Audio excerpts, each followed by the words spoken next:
me for my voice, but I have never seen anything like it. Do you believe in miracles? Yes! Unbelievable. Welcome back to the show, ladies and gentlemen. It's Andrew Zimmel, your host, as always. Big day on the podcast page. If you didn't see the podcast last night, it's up right now for you. Talking to Alexander Haynes. It's the longest podcast that we've done talking about the coronavirus. But when I say that it's probably the most important, and I think I'm not one to stroke my own ego. I'm not one to blow my own horn. But when I say that I think the podcast that Alexander and I have done recently potentially could save lives if you listen to it and you take his advice, I think that it's a fact of life. That's the type of stuff that we're giving you on this channel. I don't think a ton of other people, at least not people in this business of making sports and pop culture content, can say the same thing. Now, I get it. Not everybody can be an expert, and I get it that you probably aren't looking in your car right now or listening to this while you're doing a jog in the morning, thinking to yourself, man, I tuned into that Zimmel podcast to get really great corona advice. But I'm telling you now, you need to check it out because it has been spot on. He has been spot on talking about this virus, talking about what the future can hold for not only the Seattle region where he's self-quarantined, not only for the country, but for the rest of the world. He's been spot on again and again, and if you're not listening to the podcast, you're really missing out. All right, on this one, we were talking about the top players of the decade. That podcast is out as well, where we were breaking down numbers 50 through 35 yesterday. Today, 34 through 20. We are getting closer and closer to the best players of the decade. We're doing 19 through number 1 on Friday, so you're going to want to tune in for that one tomorrow. But today, 34 through 20, a bunch of very good NBA players. This is really where we got into the really splitting hairs. You could go from probably 25 to 35 and shuffle them up and say, well, this guy might deserve to be here, this guy might deserve to be there.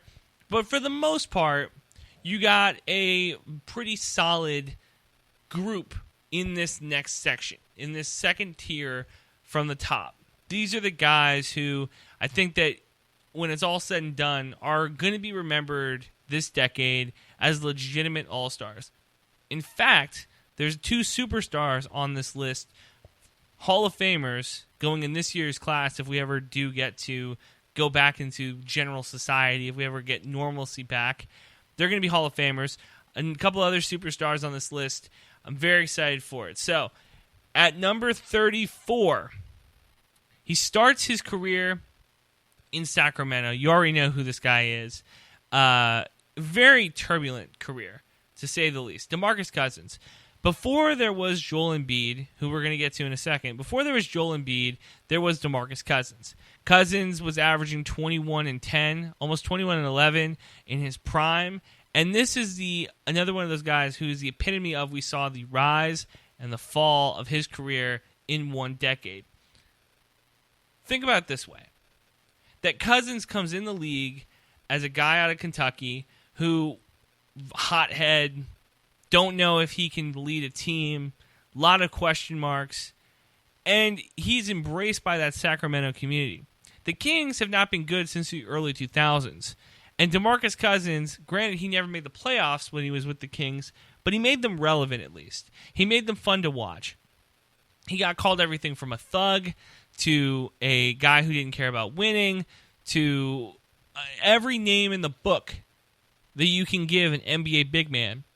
He got lazy, isn't a good teammate, but I think he proved everybody wrong when he went to NOLA. He gets traded to New Orleans, pairs up with Anthony Davis, and immediately that clicks. You have 2 giants in the paint, 2 guys that really can spread the floor as well. If you said to me DeMarcus Cousins in his prime and Anthony Davis in his prime, I would say that that is the closest iteration. And I don't want to be struck by lightning here. I don't want the basketball gods to smite me down. But that's the closest thing to Duncan and David Robinson that this league has ever had. You got 2 guys who are ultra talented, can spread the floor, can take anybody down low at any time. I loved it. But then, of course, he tears his Achilles, and it really derails his career. Achilles injury is a real nail-biter. It's one that you don't come back from. And he goes to Golden State, signs on a cheap deal, thinks he's going to pick up an easy ring. That, of course, falls apart when he hurts his quad because he was trying to rush back from the Achilles injury, trying to come back and make an impact. And he couldn't do it. And now he's with the Lakers, and he just got released from the Lakers. So is DeMarcus Cousins ever going to be back in the league? I bet, but he'll never be an all-star again. He'll never have that impact that he once did, and it's a real shame. He is on this list where he is at because of the impact he was able to have in Sacramento and the limited impact he had while playing for the Golden State Warriors. Now, he didn't have many big playoff numbers. Averaged 10 points per game in the playoffs. He's a guy, 7 points per game in the playoffs because he was with that Warriors team that made the finals last year. But wasn't getting any big minutes. When you look at his value of replacement, it's 21.1. That's a little bit higher than guys like Andre Iguodala. It's a little bit lower than guys like Paul Millsap. But again, he was so dominant in Sacramento, I had to put him in this top two-thirds of this list. Moving on to number 33, a guy that's playing for the Boston Celtics. He's an NBA Hall of Famer just off of his college career, and we'll debate that in a second. Kemba Walker. Kemba, another guy kind of similar to DeMarcus Cousins, goes to the Charlotte Hornets / Charlotte Bobcats, is the only real show in town. He gets left on a team that, if we're being completely honest with ourselves, kind of crappy. They get Nicholas Batum and Al Jefferson. Both those guys didn't turn out to be anything. Recently, he's been able to go with the Celtics. He's a two-time All-Star. Again, another guy who, because he was only show in town, I give him a little bit more credence. Because he owned the team, that's another thing. That I was making this list, and I had my brother comes up to me and goes, really cool spreadsheet. Really like that you're so organized. Think it's cool that you're color coordinating everything. But Andrew, where's the math? What's the algorithm? How are you putting these guys in certain orders? And I said to him, it's really tough. Because some guys, the individual awards matter a little bit more. Guy on this list coming up, I'm going to really harp on it. Some of these guys, the playoff numbers, don't tell the full story. We've mentioned a couple guys who've missed the playoffs. And he said to me, well, that's not very fair. That's not very objective. You should make an objective and fair list. And I said, well, the eye test sees all, right? The eye in the sky doesn't lie. I've seen all these players play. I've watched them in their biggest moments. I've seen them at their heights. I've seen them at their valleys. I know where these guys rank. And Kemba Walker is another one of those guys that if you went just off the raw numbers,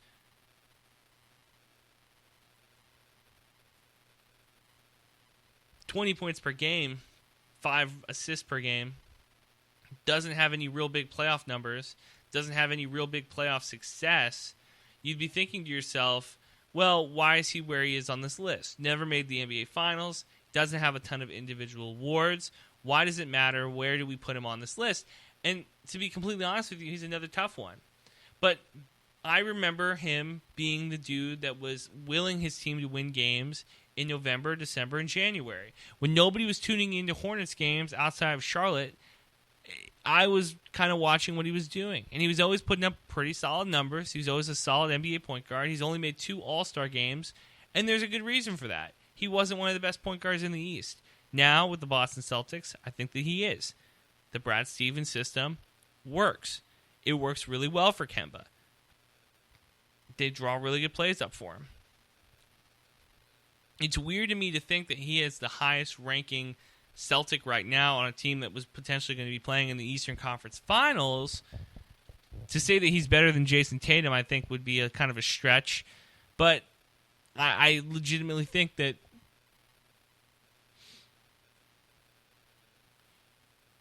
Kemba's right where he needs to be on this list.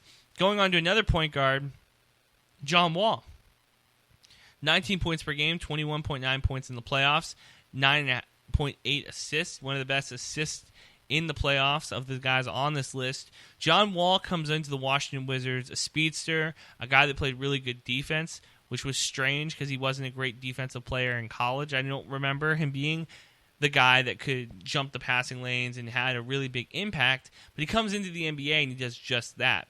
John Wall, again, another guy, not a lot of individual accolades, not a bunch of individual awards, but another dude who took the city of Washington, D.C., put it on his back, and said, let me carry you.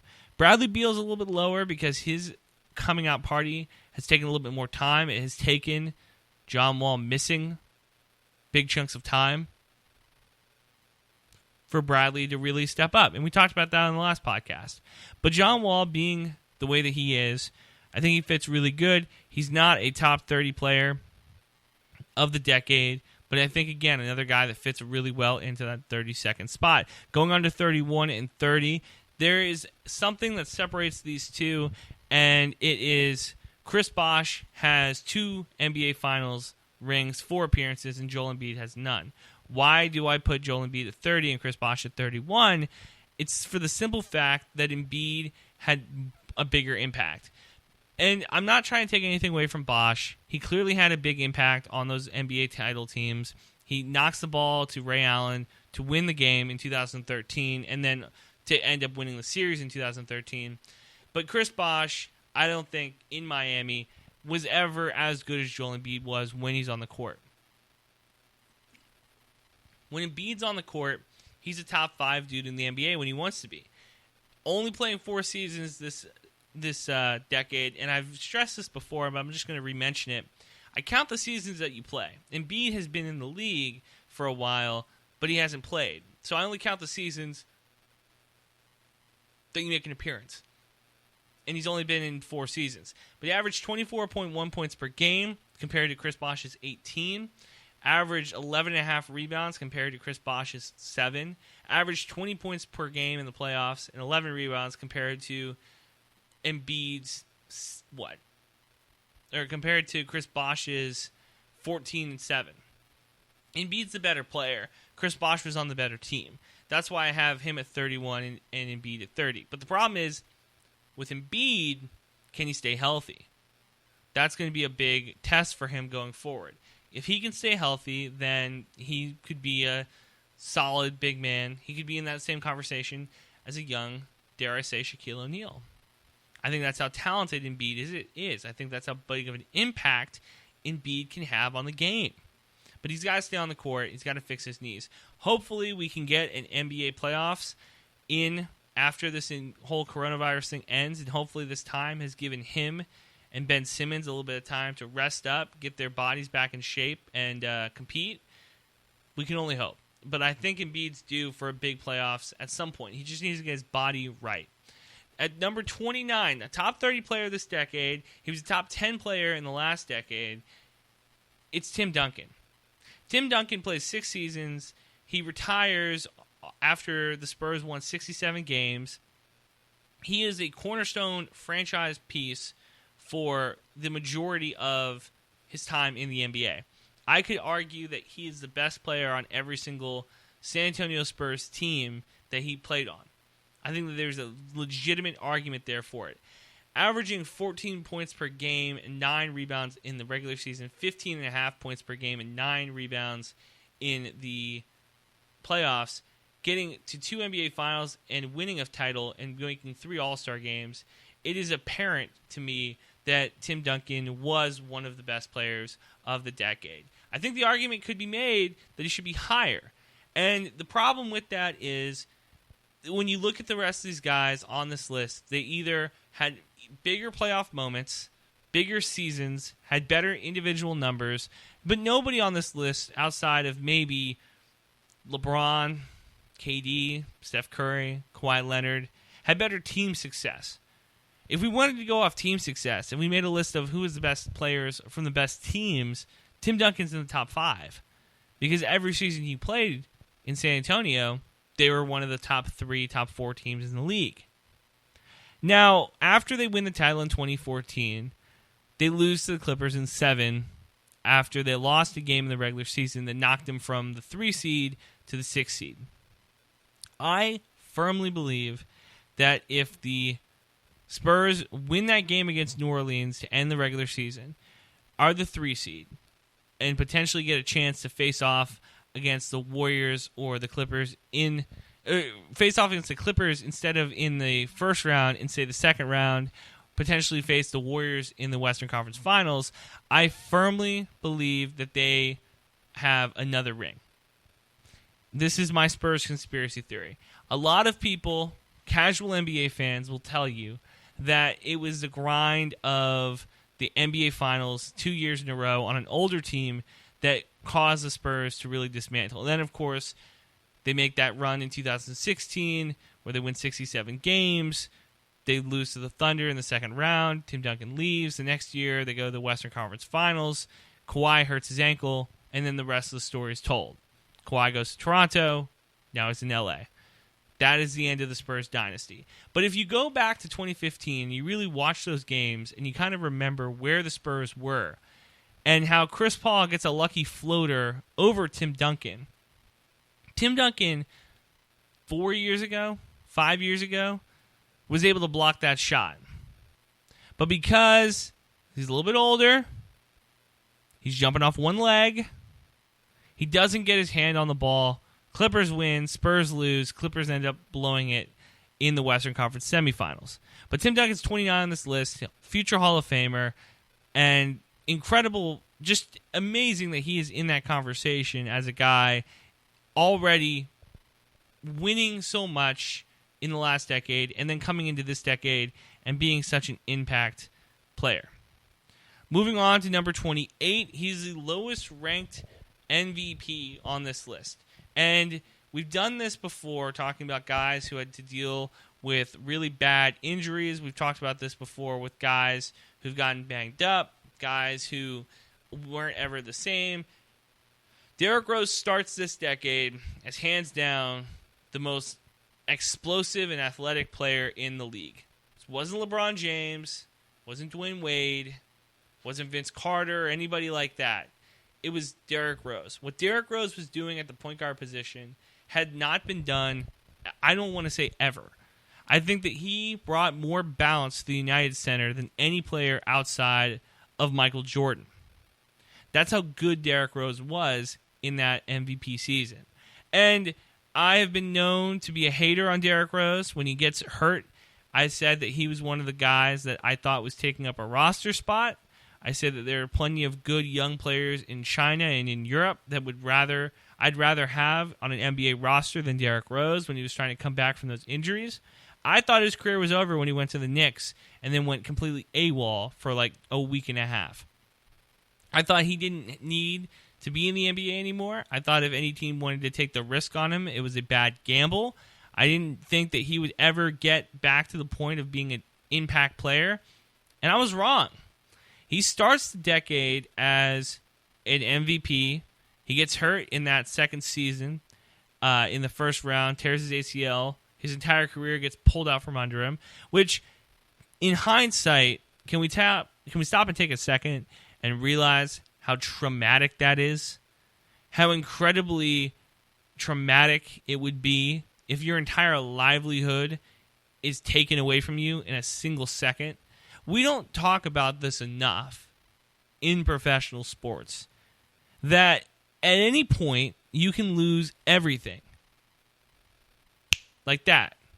And we talked about stocks before. We've made the analogy that it would be like if you put your entire house and farm on the market and you're watching it go second by second, how the S&P can go up 1 minute and then in the next 15 minutes bottom out. But that's what happened to Derrick Rose's career. But he was able to be resilient. He came back. He was playing a very good season with the Pistons before the season was unceremoniously ended. He was a guy that was knocking on the door for an All-Star game ballot. He almost got ridden in by the fans. Derrick Rose finishes this decade 9 seasons, 18.8 points per game, 5 assists, 2.5 rebounds. In the playoffs, 22 points per game and 4 assists. And I will remind people that in 2015, he hit a game winner against the Cavaliers. That was just astounding. I don't want to, maybe it wasn't 2016. I think it might have been 2015 with the Bulls. He hits or 17, hits a game winner against the Cavs. And that was the last great Derrick Rose moment, I think. I don't think that we have gotten a Derrick Rose incredible moment since then. But I want to take a time to say that I was wrong about Derrick Rose, that there was a time that I was slandering him nonstop. There was a time where I was very rude to the former MVP, and he is a guy who, if he can continue playing at this level, if he can continue to be an impact player, he's got an MVP, he's the youngest ever MVP, he could be a guy that might sneak into the NBA Hall of Fame. That is completely honest. If he plays another 5 to 6 years, it's going to be rough with the knees, it's going to be rough with the hamstrings. But if he can get to that level and just continue to just be hanging around, maybe make one more All-Star game, he could be a guy that could be going to the Hall of Fame very soon.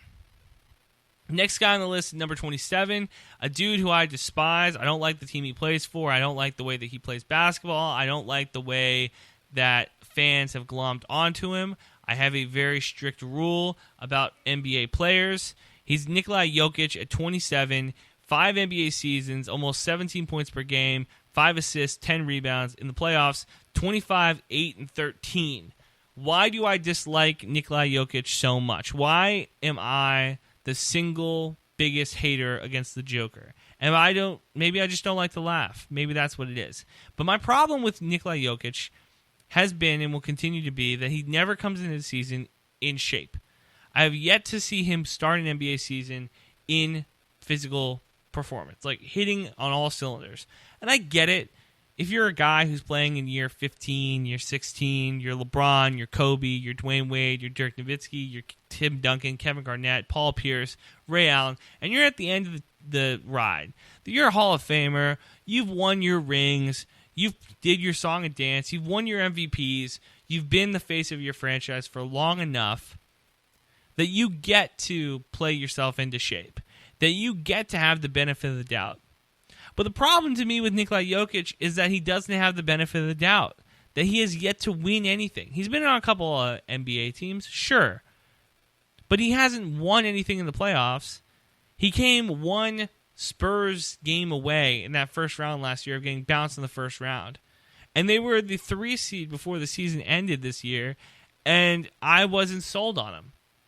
They remind me of the Houston Rockets in a lot of ways.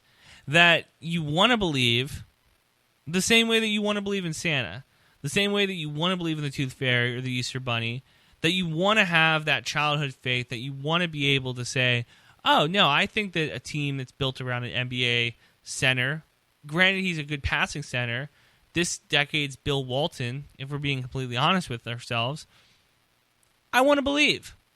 But I can't, because they don't have enough shooting, because I don't think Jokic can carry a team, because the West is too hard and too difficult, and when they play a team like the Lakers, they're going to get beat up, they're too physical. When they play a team like the Clippers, they're going to get shut down defensively. When they play a team like the Rockets, I don't think that they can beat the Rockets, because the Rockets are just going to be able to outshoot you and outrun you. Can you play Jokic on the floor if they're going pace and space? I don't know if you can. He's 27 on this list because I think he's made a big enough impact right now. He's made enough All-NBA teams and shaken the snow globe enough for me to give him a little bit of respect. But this is a guy who's going to make a lot of All-Star games and might not ever win anything.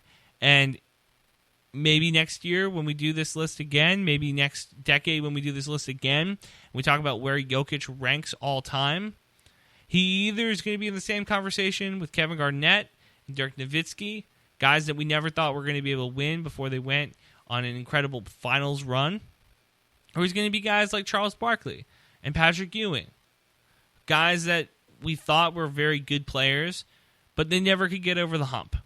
Jokic in Denver feels more like Karl Malone, Charles Barkley, than he does Tim Duncan, and Kevin Garnett and Dirk Nowitzki. All right, moving on to number 26. This guy, the beginning of the decade, he was incredible. The end of the decade, he was a disappointment.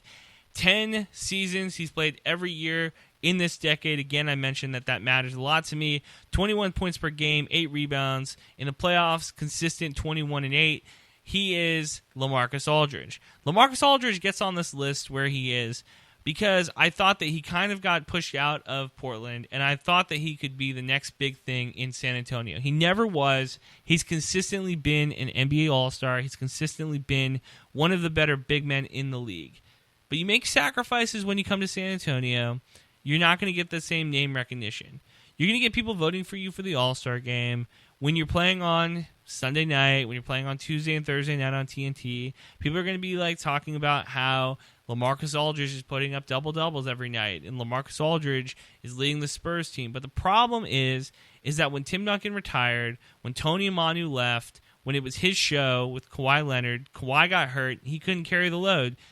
Kawhi knew that. I think Pop knew that too. I think everybody in San Antonio got exposed to LaMarcus and really what he was.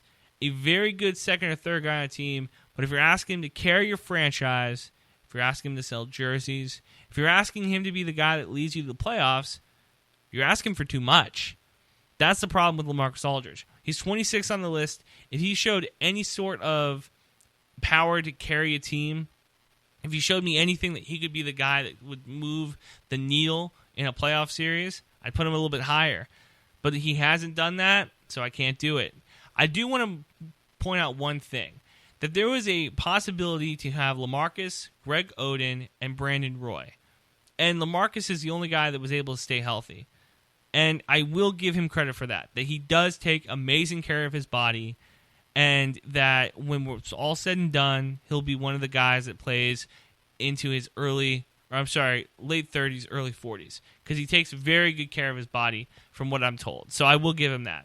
At number 25 on the list, an all-time player in the last decade. I had him as the best player of the last decade. In this decade, he's a top 25 guy. He did something that I've never seen done in an NBA game, and he stopped his NBA career with a 60-point final. It's Kobe Bean Bryant. Now, am I being a little emotional putting him this high on the list? Maybe. He averaged 24 points per game, 4 rebounds, 5 assists, 26, 3 and 4 in the playoffs.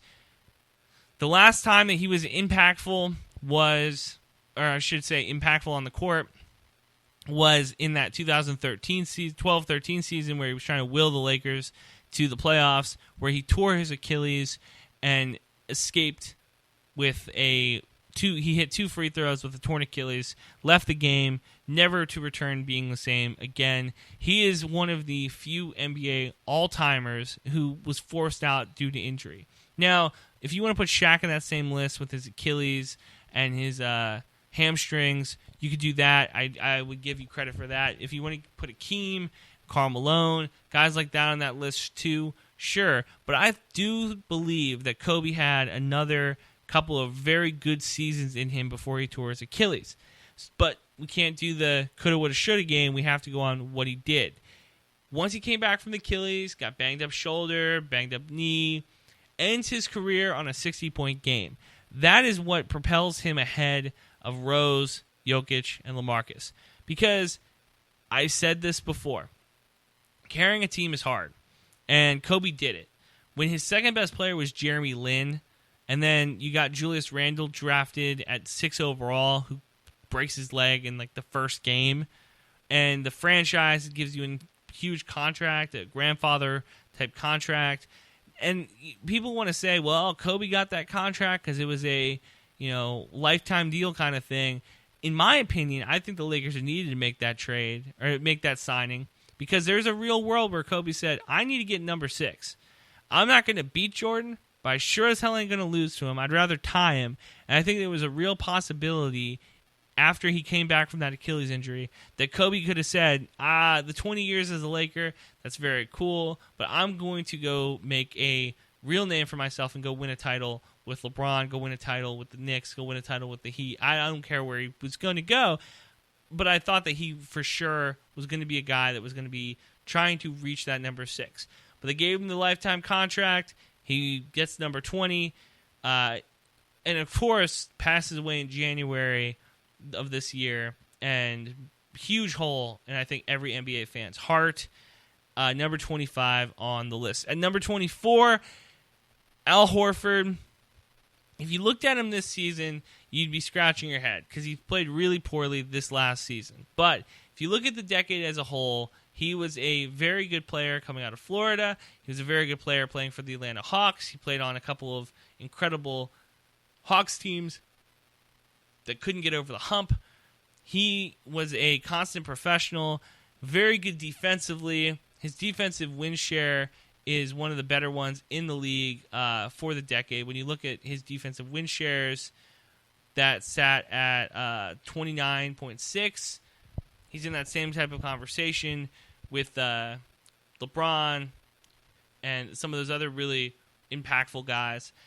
I will say this for him. The fact that he was able to consistently put up good numbers and be a constant professional is what separates Al Horford from everybody else. But the problem is that his peak was okay, good, and his bottom was good as well.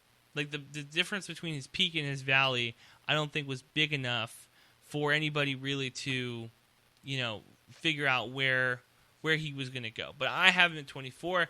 DeMar DeRozan is 23 on this list. I did this jokingly because at 23, I've always said that he is the closest thing we've ever had to MJ, meaning that he only takes mid-range jumpers, hits some fadeaways, plays good defense. He's what Michael Jordan would be if he played in 2020. He goes and plays for the Toronto Raptors, and there's a reason that he is below some of the other guys on this list. If you looked at the list earlier, if you've listened back to the podcast that we've done, there's only a handful of guys who don't have rings that I put this high on this list. It's a very short list of guys when you look at this next group of players who don't have a title. I firmly believe that Toronto would have won a title with Kyle Lowry and DeMar DeRozan if and only if LeBron would have decided to retire early. But because he didn't and he owned Toronto, a lot of people are only going to remember the bad memories of DeMar. They're only going to remember the times that they choked in the playoffs, that Kyle Lowry and DeMar DeRozan completely fell apart, that he would have to get subbed out in Game 7s because he was so shaky. But you got to remember the good times too. And the fact that he was... You're going to argue with me, this happened in the NBA Finals last year where I was left scratching my head of when did Kyle Lowry become the best Raptor ever? Because there was a talk all the way until DeMar got traded, from what I remember, that he was the best Raptor of all time. That it was him, Kyle Lowry, Vince Carter, Chris Bosh. Those were the guys that were in the conversation for greatest Raptor of all time.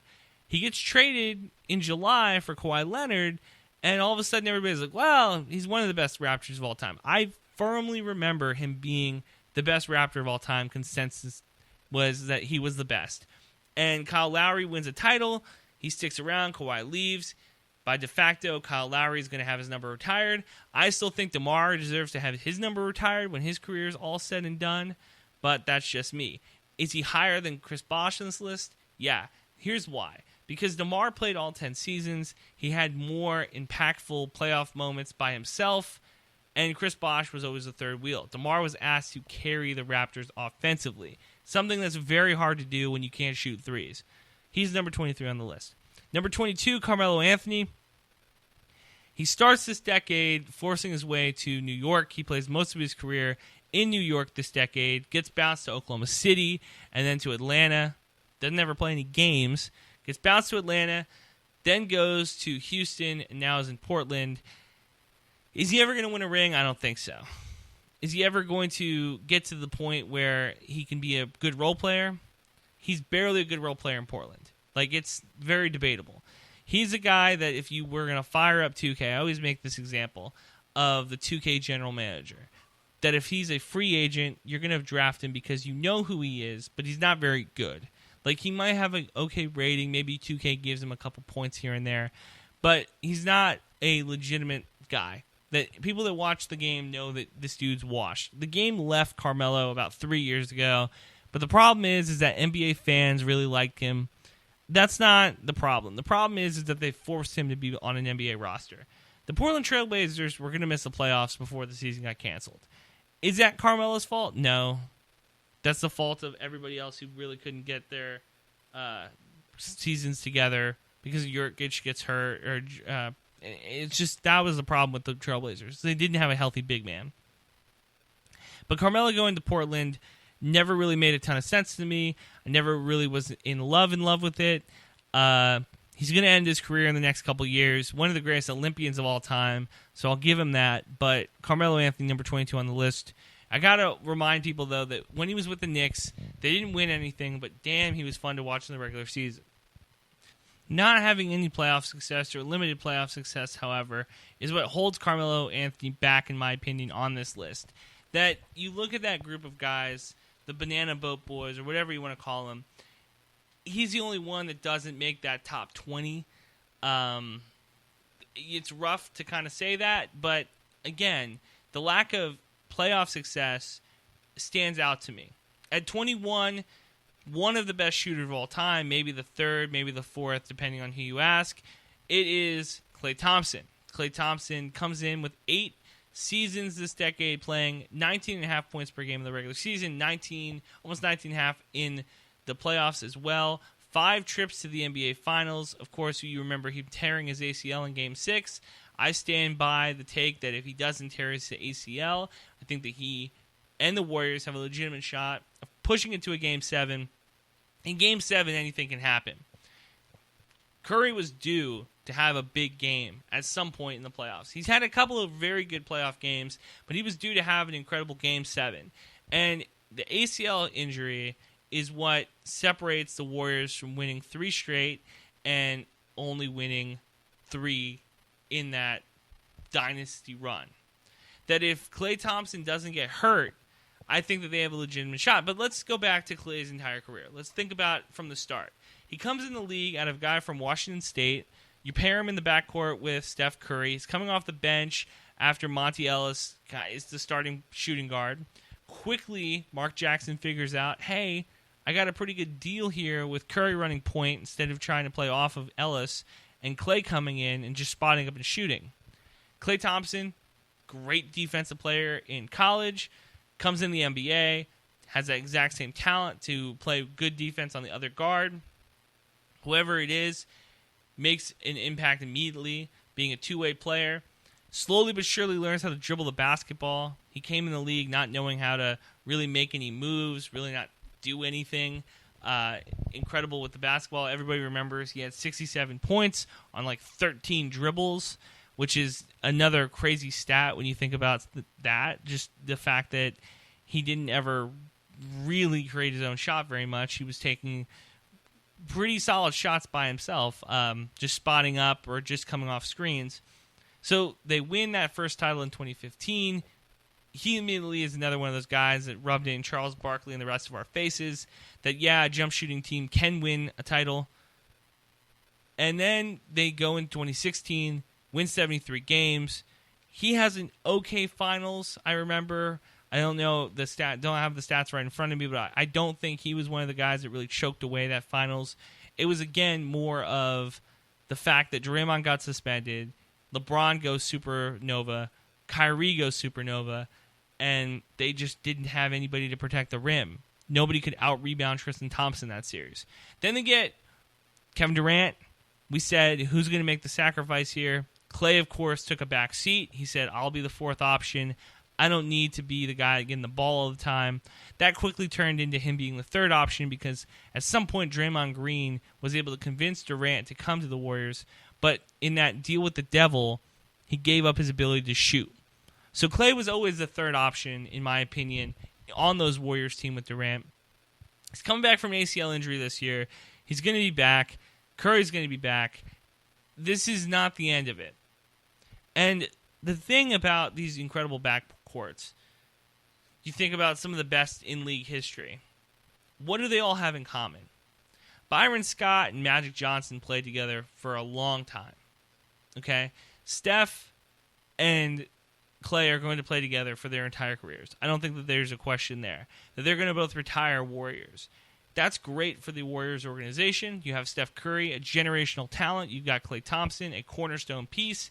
If you can keep those guys in the backcourt together, you got something really special. All right, last on this list before we get into Friday's show, we got Dwight Howard, number 20 on the list. Played all 10 seasons, 16 points, 11 rebounds, 17.5 points in the playoffs, 13.5 rebounds. Gets a Defensive Player of the Year award in this decade. Got MVP votes in 2012. Why is he where he is on this list? You're thinking to yourself, okay, he struggled going to the Lakers. Then he goes to the Rockets, struggles there, goes to the Hawks and the Hornets and the Wizards, never can really find a landing spot. Why is he where he is on this list? And I say this knowing that the Dwight Howard story is not done. Knowing full well that if the season starts tomorrow, that we're going to get Dwight Howard and the Lakers in the playoffs, and he's going to be a role player who makes an impact on one, if not all, the Lakers' playoff games. He has been a guy who went from the fun-loving, energetic, oh, you got to love this guy, chuckles dude, to a dude that got his coach fired. That turned a lot of people off. To a dude that forced a trade.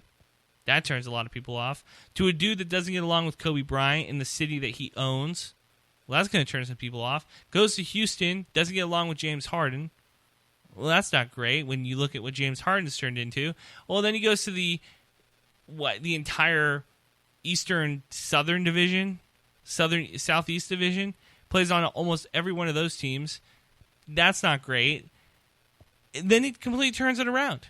He's completely turned it around for the Lakers. And the entire time, he was putting up pretty good stats. The Defensive Player of the Year is what really propels him on this list. He puts him at number 20 instead of, say, number 25, 27. I like Dwight. I think that Dwight was a very good player. I think that he was a dude that was in that conversation as the top 5 player in the league, top 10 player in the league, almost every year this decade. He dealt with some injuries. That's fine. The Lakers super team thing didn't work out. That's fine. It's not the end of the world that it doesn't work, right? Like, if you and your girlfriend don't work out in the first 6 months and you break up, there's other girls out there. There's other people to date out there. It's not the end of the world. Dwight not getting along with Kobe Bryant, one of the most aggravating dudes in league history, one of the guys that struggle the most to make teamwork and make relationships work. Does that shock you? No. Dwight's number 20. All right, tomorrow we're talking 19 through 1. A bunch of NBA champions. I think there's only 4 guys on this list who haven't won an NBA title yet. And they're all going to win a title at some point. I chalk it up now. It's going to be a very interesting Friday. I'm super excited. Again, tune into the Alexander Haynes podcast. That one's really good. I got a lot of NBA and NFL news for you coming later this week. NFL news, of course, always coming. And tomorrow we have Film Friday. So you're going to want to tune in to that as well. I'm Andrew Zimmel, Texas State Sports Prez. I will talk to you guys tomorrow. Please be safe.